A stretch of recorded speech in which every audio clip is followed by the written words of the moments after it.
Last month, Netflix released a 90-minute documentary titled The Truth About Jussie Smollett, which reopens a messy story from 2019. The actor had been the victim of a disturbing hate crime. He was later accused of faking the crime in collusion with 2 Americans of Nigerian heritage. Now, the documentary leaves the viewers to judge who is telling the truth about this case. But beyond the drama, one thing stood out for me: how the Chicago police pieced the timeline together. They did not capture the incident itself on camera. Instead, they pulled camera clips from nearby streets, shops, and a taxi and lined them up and used basic video tools to follow 2 men across the city. Now, the evidence could be shown, shared, and tested.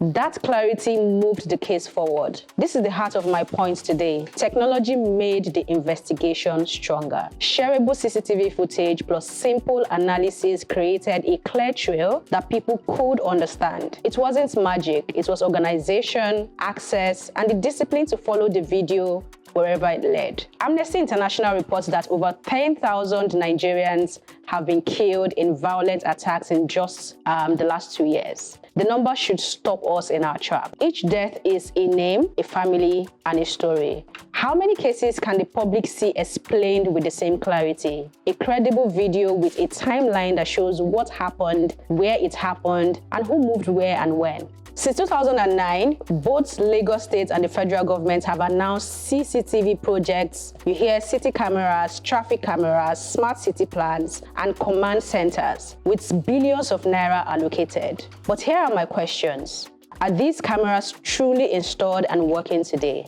If yes, how quickly can officers pull and analyze clips when something happens? Are they trained to turn footage into a simple, court-ready story that brings justice and deter the next attack? To confront this bloodshed, we need effective technology, officers who know how to turn footages into facts the public can see. If Chicago police can stitch a story from scattered clips, Nigeria can use technology to save lives and restore security as well. Came about this documentary a few days ago. It's interesting how the Chicago police, who by the way have a very bad reputation, Absolutely. were able to stitch, videos together to try to show that, Smollett staged everything. And at the end of the day, when you look at that documentary, it shows how technology helped, but also technology created confusion because at the end of the day, you had a video where people could not even confirm whether they're seeing a white guy or a black guy. Anyway, that apart, it doesn't take away the fact that CCTV is very, very important. Now, I've looked at the cases or the instances where we've seen it work, especially in other climes.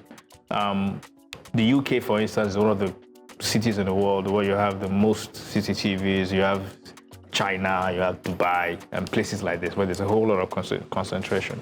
So I think that it's very important to have that. Lagos, by the way, has a command center of all the CCTV.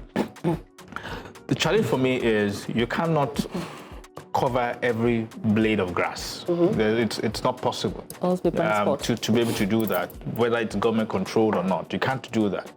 So like the models we've seen in some of these other countries, you have to have some kind of collaboration between public-owned CCTV and privately owned CCTV. And that's the problem. Is there a policy around that? Are there regulations around that? In Nigeria today, there's a lot of CCTV, private CCTV available. Have we had cases where these footages were used to solve a crime? So that's why I feel we have had instances where we experience some kind of theft. Okay. And then we've had to rely on private CCTV obtained. Okay, not through public. Private CCTV obtained, to which we provided it to the police, and the police were able to use it to get to the root of the matter. So the point is that we can be a lot more organized in trying to arrange that. Banks, public spaces, a lot of people have CCTV. We have to be able to place a policy or regulation that makes sure that Another policy. Okay. how long do you keep the footage, for instance? Yeah. Do you keep it for 1 month, 2 months, 3 months? There has to be some guidelines, some framework that allows for private run CCTV to combine with government run, to make it a little more accessible. You said, are they working? For fines, they are working. For traffic, they are working because people get SMSs about not traffic light, about especially the Third Mainland Bridge, and then when you traffic light, they will send you. But for saving life, I don't know. I wrote here for saving life, I'm not sure. That is if the average Nigerian life matters. That's it. If we matter, they will use it to piece things together. I watch a lot of criminal shows and programs like Crime and Investigation Channel 170, and all this sexual violence stuff, and how you're trying to find out what happened to a victim outside. The club doesn't have CCTV, but the shop across the road has CCTV. They go and approach them, get that, then piece it together and find out the timeline and use it to solve crimes. That is where we have to go to. I know, please, I'm not saying the fine is not good, because I hate overspeeding and all of that, but can we also use it for the human face of Nigerians? Can we use it for the people? Not just trying to tax them, punish them, but can we use it to solve crimes? Can we use it in a wholesome way? So it's a big city problem because the moment you leave Lagos and Abuja, the government is still struggling to even feed the people. Yeah. Not to talk of now saying, so we now come back and say we want to put 8 billion naira to the CCTV. But they're putting the monies already, that's what I'm saying. The citizens will carry stone and stone them. Like, not knowing that it's for their benefits in the long run. It's for their benefits in the long run. So I like what the truth about Smollett did. Adolescents also showed the same. I don't know if you watched the British documentary about a teenage boy who killed a girl. Oh, okay. Yeah, it was actually solved. One small boy like this. Yes, I've watched it. It was solved the same way. In 2018, the only reason I know CCTV worked in Lagos, 2018, I was going from Ikeja, Awolowo to, what's it called? The ShopRite there. Yeah. Ikeja City Mall, yeah. Yeah, and then as I was getting there, I received a text message that the car I was in had bit some traffic lights. That's what she's saying. That's what I'm saying. I was shocked. You will get it. It wasn't even up to 5 minutes. Yes. That the text came in. I was quite impressed. And I would also like to say that the Nigerian police, they work when they are adequately motivated. I mean, the CCTV that you feel like is not there, when they are adequately motivated. When they want to happen to you. When they are adequately motivated. I can remember something that happened recently in my estate. CCTV showed a driver who was jumping, a living driver, jumping the fence to another compound to steal the box of their car. And it was CCTV, that they used to solve the problem.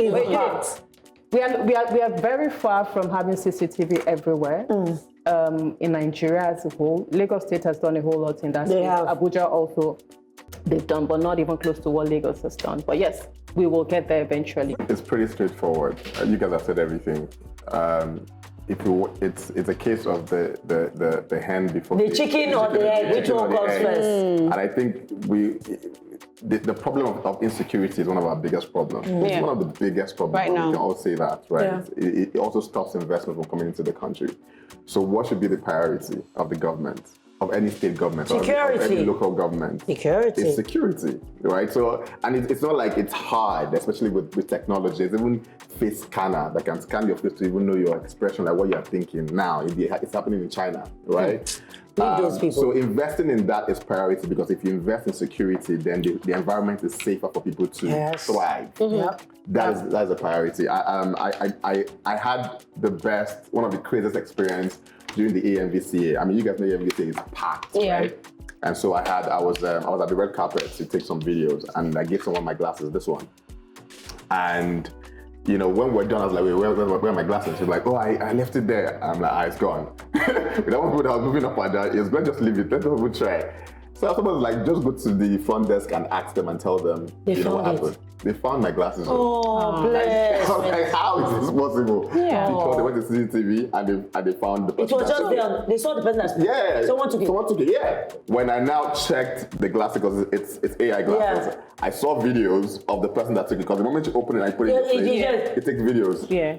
So he took a video of the person. And I have it on my phone. You know, but like that's the power of security. Yes. You can actually find a lost item. Yes. And when people are conscious of the fact that I can be caught, nobody's trying to go and steal. Yes. Knowing the fact that they're going to be caught. When you know, it's a deterrent. You will not want to work hard that's the word. now Deterrent. see if don't go work for you. So go and look for a proper and job. work hard. So I think it's really important that our government see the value of making sure that the people are protected. But how you do that is to create systems that protect the people. Thank you so much. And I think that also speaks to what you're saying in terms of policies around this technology, which is very important. But I might add that billions of naira has been budgeted and allocated for CCTV projects. My question is, are they working? And if they're working, are the police adequately trained? Yeah. Because insecurity is at an all-time high right now, and we all want to be alive, you know.